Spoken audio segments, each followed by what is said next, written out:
Hi everyone, welcome to webinar 3 on Google Apps for Education, and this one will be on Google Slides.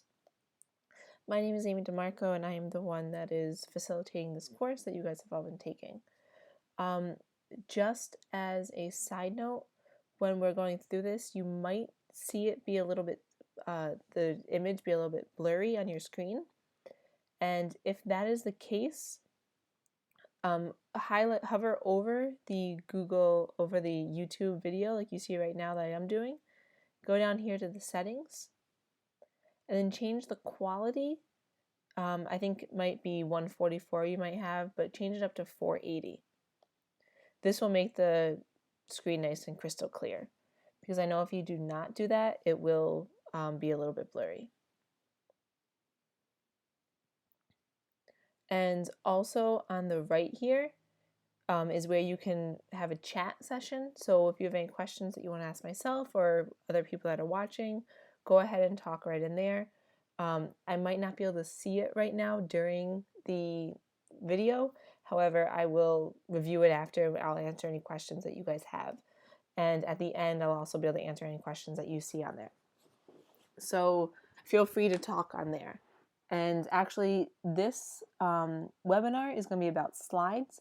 So we're actually going to be using that feature in our webinar when we talk about slides as well today. So let's get started and get into Google Slides.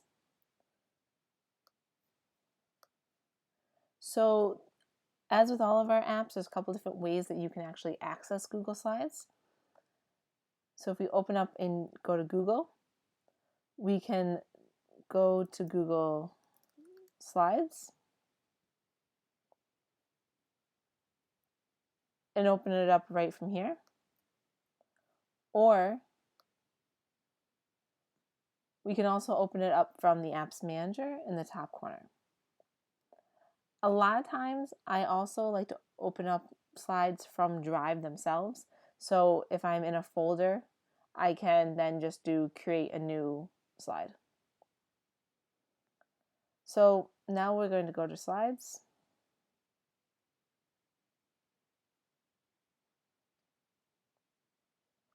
And the same thing, especially with Google, same as Google Docs that we had talked about 2 weeks ago, you have a bunch of different templates that you can use. You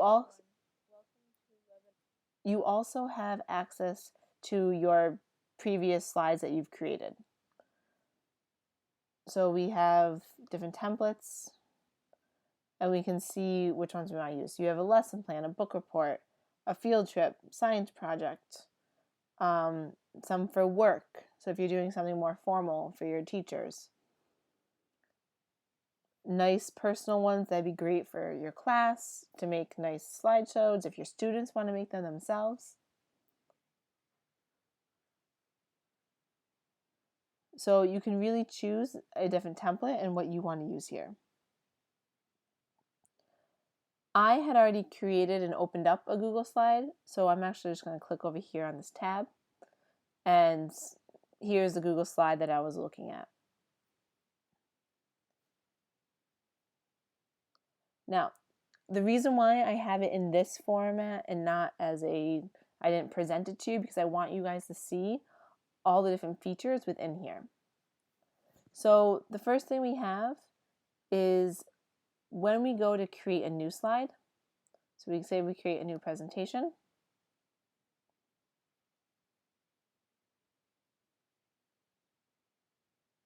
We can choose the template that we want to use. And a lot of times the theme or the template is the color, more or less the color, the font, background, things along those lines. So we can really choose what we want to do. So I'm going to choose this one. And now here, it starts you off right away with your title page.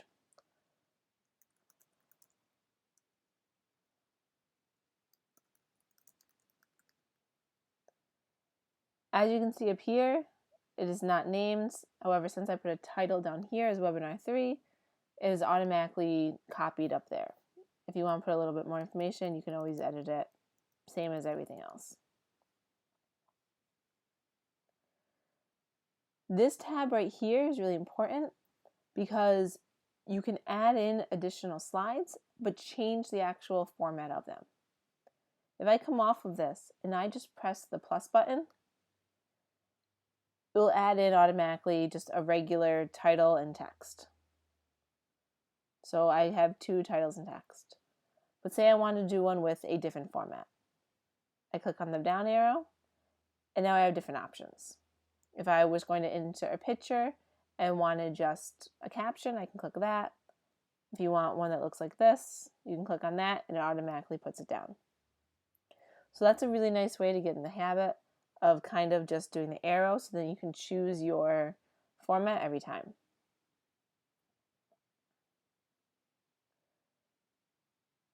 If you want to delete a slide, you can press the delete button, like I just did. You guys couldn't see it, but I pressed the delete button. Or you can right click. If you're on a Mac, that's just 2 clicks, 2 fingers down. If you do that, from here you can do another new slide, just like we did. You can duplicate the slide. So say we had written a full slide, and we want to duplicate it. You just click, right click, duplicate. You can delete it. You can change the backgrounds. So say if this one in particular, we wanted to make it a different background, we wanted to add an image, we can do that.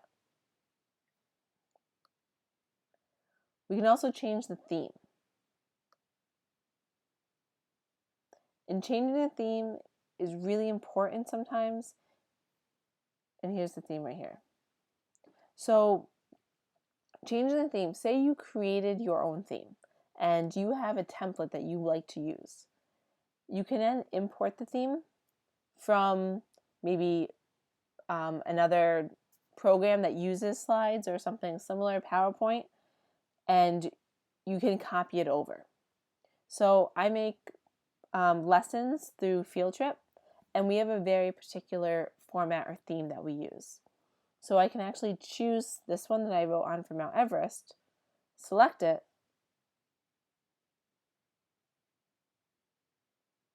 and this happens to be from Office, import my theme,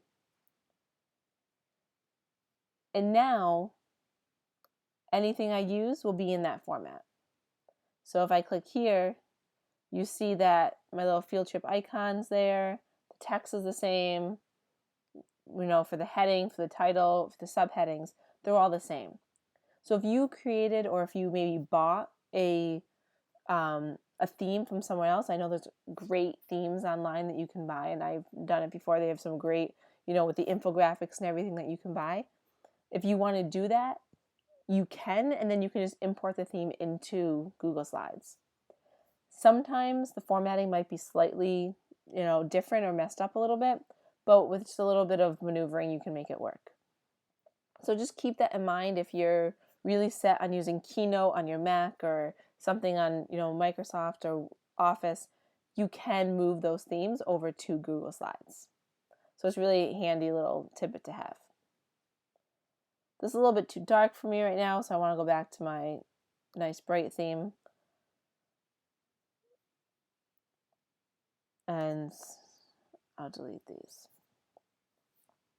So I'm going to just add a blank page and close this out. And similar to Docs, and you can also insert things into your slide, which is really great if you want to insert videos, or if you have a link to somewhere else that you want to add, you can do that. So you can insert text box, image, a chart, video, word art, shapes, a table, if you want to insert a table. And we'll get to the animations and everything else after. So let's insert an image.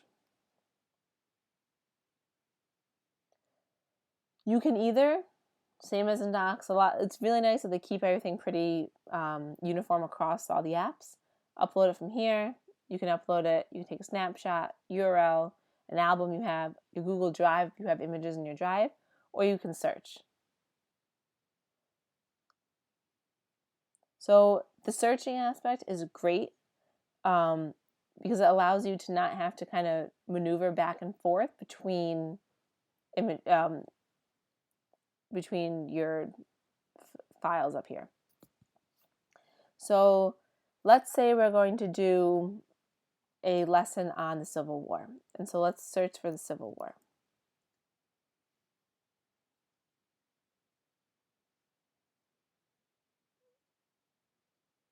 If there's an image that we found that we like, we can go down and click on it. So let's say we're going to go, we'll choose this one. So we'll choose this one. Then we'll select it. And then the image is automatically embedded into it. You can move it if you want. You can resize it. Do whatever you want. If you want to add a caption, insert a text box right there, we can do that. Since we have the text here, I'll just kind of show you what we do. If you want to change the formatting, the color, the size, the font, whatever it is, you can do that right up here. You notice I don't have the text highlighted right now, and this is different. If I highlight the text, you can now see that I can change the font. So maybe we'll change it to Merriweather. We'll make it a little bit bigger. We can fill that text box with a color if we wanted. So see how the box is now full. We can change the color around the box. So now it's kind of actually boxed in. We can change the font color of the text over here. And as you can see, you can really play around with it as much as you want.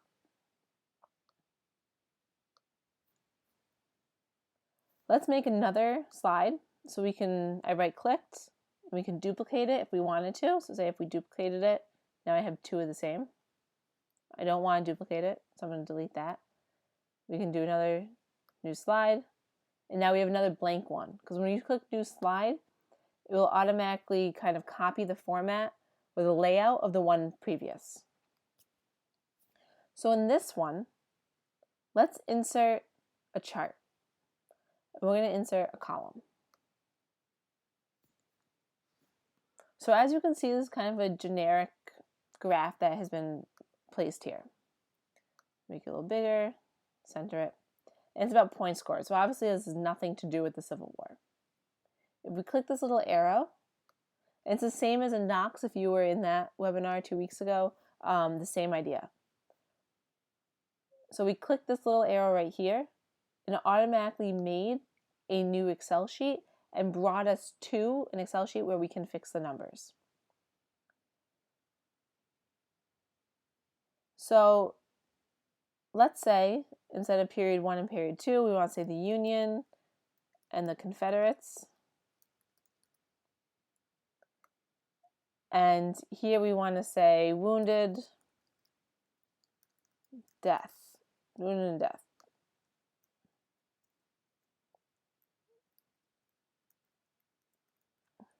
So let's say the Union in some battle had,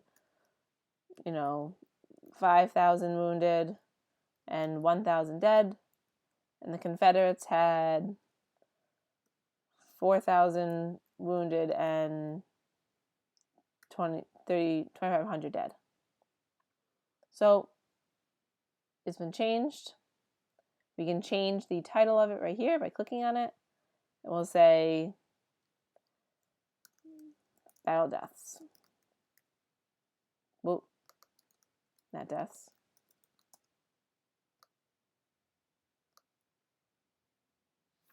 So we have this now sorted.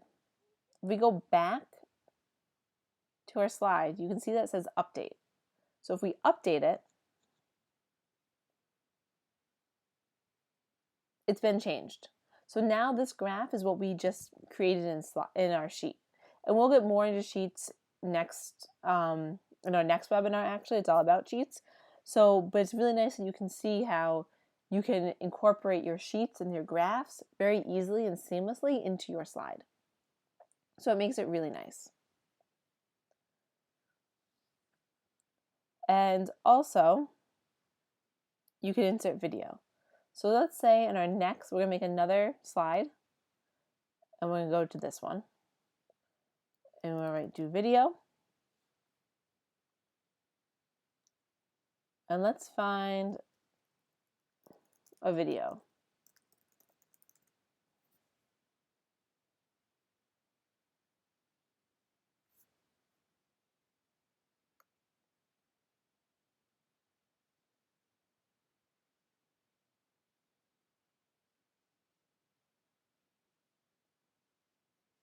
So there's a bunch of videos here. So I'm just going to actually link this whole page so then the teacher would be able to choose which one they wanted. So I copied the URL. And now I can click on my image and link it this way. And then put it in right there if I wanted to. So then, when we actually go to present it, all you have to do is click on the word video and it will automatically bring you to that page, or you can click on the link down here. If I wanted to insert a video, I go to insert and then video. And the same thing. I can search on YouTube or I can search with a URL. So if I want to do Civil War, I'm looking on YouTube for Civil War. Okay, so Captain America happens to be the biggest one at the moment.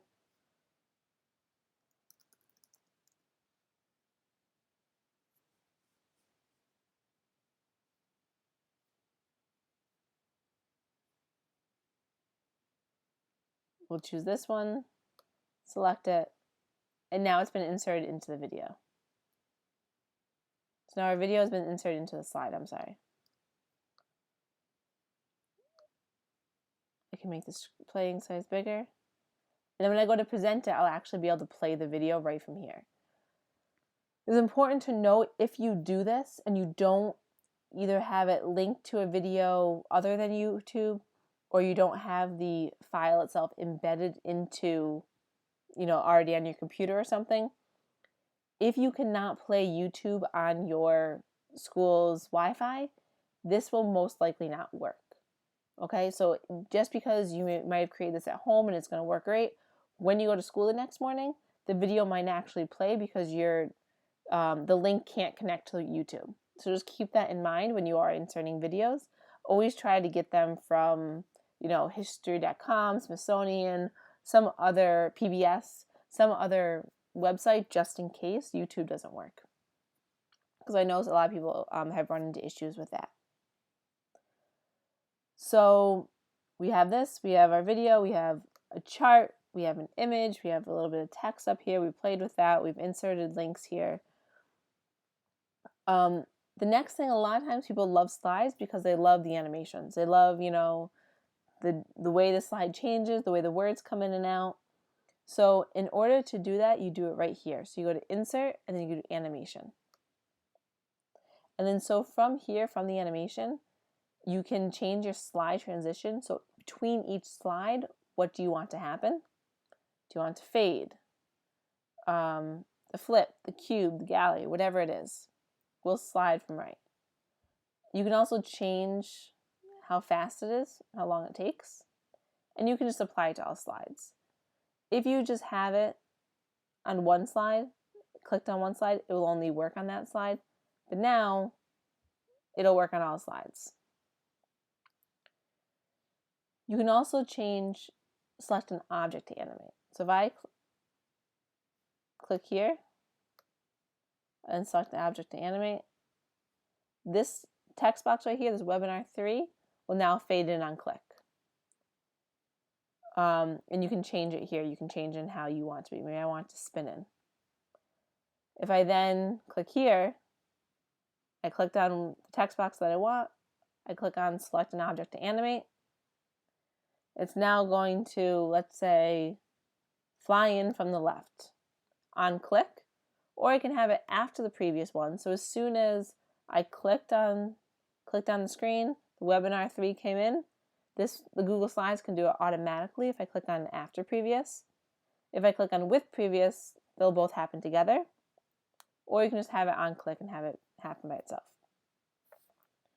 Sometimes you have a lot of chunk text within a text, or you might have it broken up by bullet points. Here's where you can change it if you want it to go in by bullet point individually, or if you want the whole chunk of text to go in.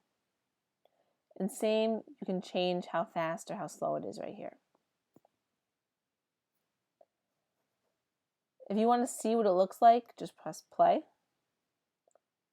So you see it coming in. I have to click, see how it's flying.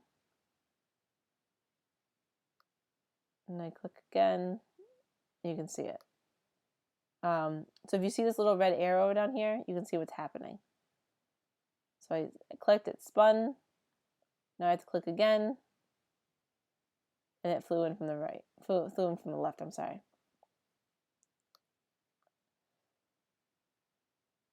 You can also move what you want to happen here. So if you had a lot of different animations going on and you want, something to happen before one or the other, or you're playing with it and you want to change it, you can just drag and drop it right here to change it. It's not an issue. Another important feature of Google Slides that, they're in all presentation, but a lot of people don't actually use them, are the notes. So notes are really important if you want to make sure you tell the students certain things, but you don't want the students maybe to read it on the slide itself. So if you're, starting webinar 3, or say this was about the Civil War, and here you wanted to make sure you said, Union versus Confederates. But you didn't necessarily want it to be on the slide itself here. You can just put it down here in the notes for you to kind of have on your own and for you to look at on your own. So that's a really important feature to have. And then this little button down here, this Explore, it lets you change your layout and kind of play with it a little bit more. You can also search your docs and on the web for information or anything that you have. So it definitely gives you some nicer templates that you want to, if you want to work with them. And I'm pretty sure this is kind of new that they just released recently. So we've gone through the basic setup of slides and what you can use. Formatting, same for any, text. If you want to arrange things, if you have certain things highlighted and you want to arrange things in a certain way, center things on page. Tools, great thing to use, the spelling, the Explore, which we went over. If you want to define something, if you don't, know, for dictionary, whatever it may be. And the table, which I'll just show you briefly. I will insert a blank slide and insert a table. And obviously we really can't see it that well. So if we highlight it, we can change the lines here once we highlight it, and you can change everything around. And this kind of works the same way as with docs with the table. Right click, you can merge the cells, right click, you can pretty much do a bunch of different formatting issues with it if you want. But so what makes Slides, Google Slides, so much better than everyone else's program for PowerPoint or slides, whatever you want to call it, is when you present it. So let's X out of this. And the last thing I'm going to show you is the presentation aspect. So if we click on this right down arrow right here, and we do presenter view, you can see it says use new audience Q&A and view with speaker notes. Obviously we know what our speaker notes are, they're right down here. So let's click here. So you guys can see that this says Civil War, right? So I'm presenting it. But what you can't see, and I'm going to actually put on the screen right now, is this other feature within Google Slides. So hold on so I can switch the screen to that.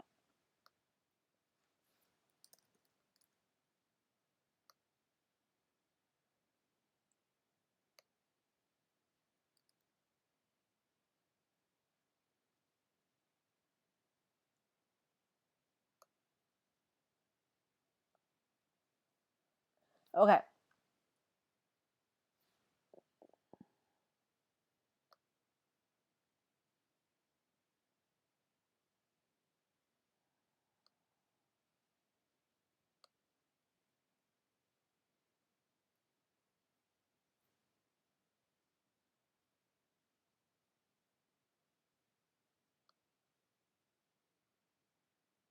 Oops, sorry guys.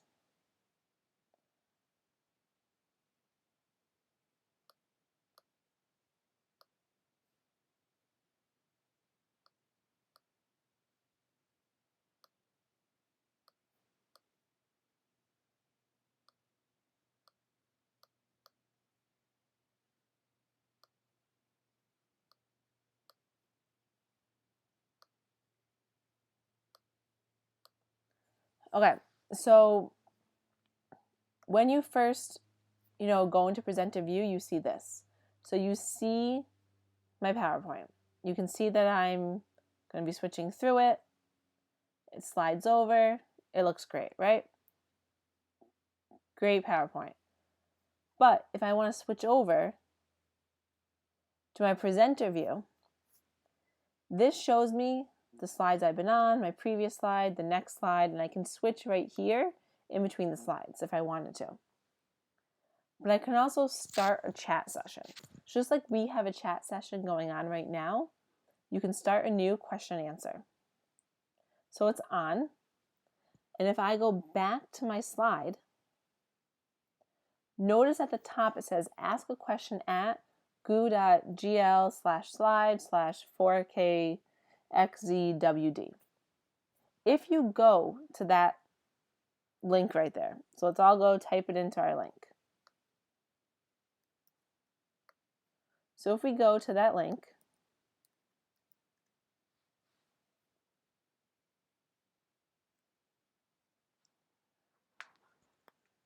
we have a place where we can ask questions. So I can ask a question to the class.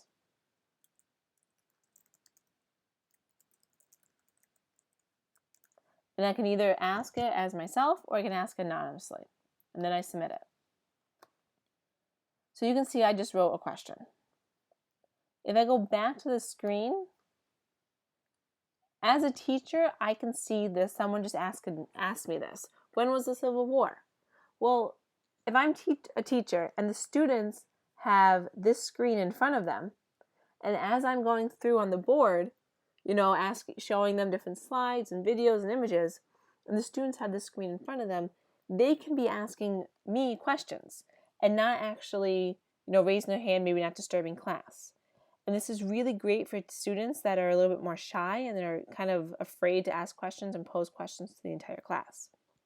So not only can I see the question, but anyone else can also see the question that's in there.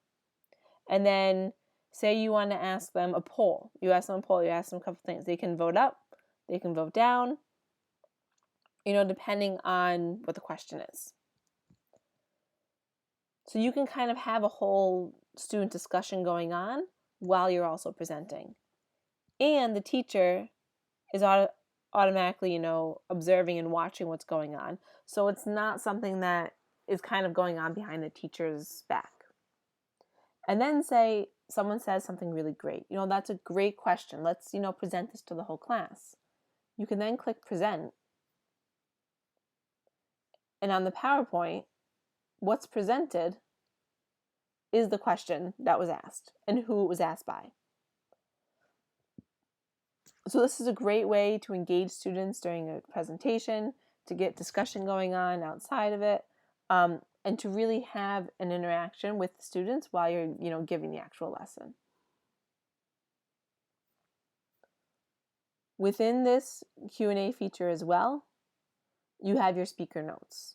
So you wanted to make sure you said something, you have it right there. And since this is actually a separate window within the whole presentation, it doesn't distract you from when you're actually looking at the slides. It also gives you a really easy way to jump to different slides. Sometimes it's hard. You see people scrolling up and down with their slides, so this is a nice way to, exactly see what has to be done with everyone. Just note, if you notice, it says 1 Civil War, then 2, 3, 4 video. This is because on these, we don't have an actual title, so the slide doesn't have a title. So it might be a little bit confusing if you don't title everything. But you can at least see what's before and what's after for each one. So you don't really need to be actually on this screen at all. You can just be using your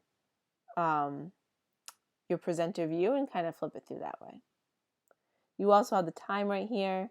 So say you want to let students work on something and you want to give them 30 seconds, you don't have to pull up another timer unless you want to present it to the whole class, the timer, because you have it on your screen and you can pause it if you want to, or you can resume it. So you really have that ability, which is really nice. I love this audience tool and the ability for students to ask questions and discuss with one another. I think it brings, slides to a whole new level that people don't take advantage of. So I think it's really, really great for that.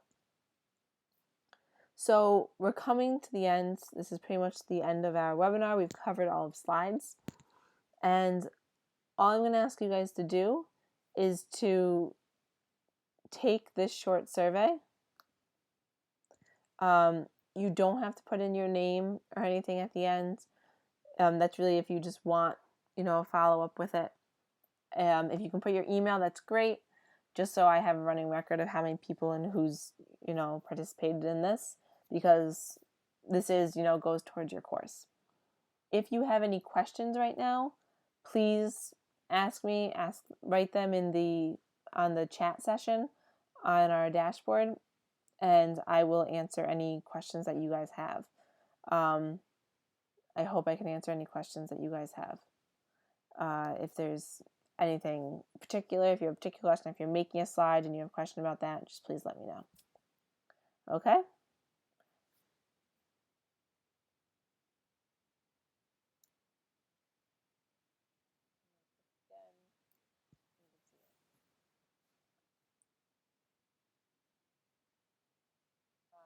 So if you see this little red arrow down here, you can see what's happening.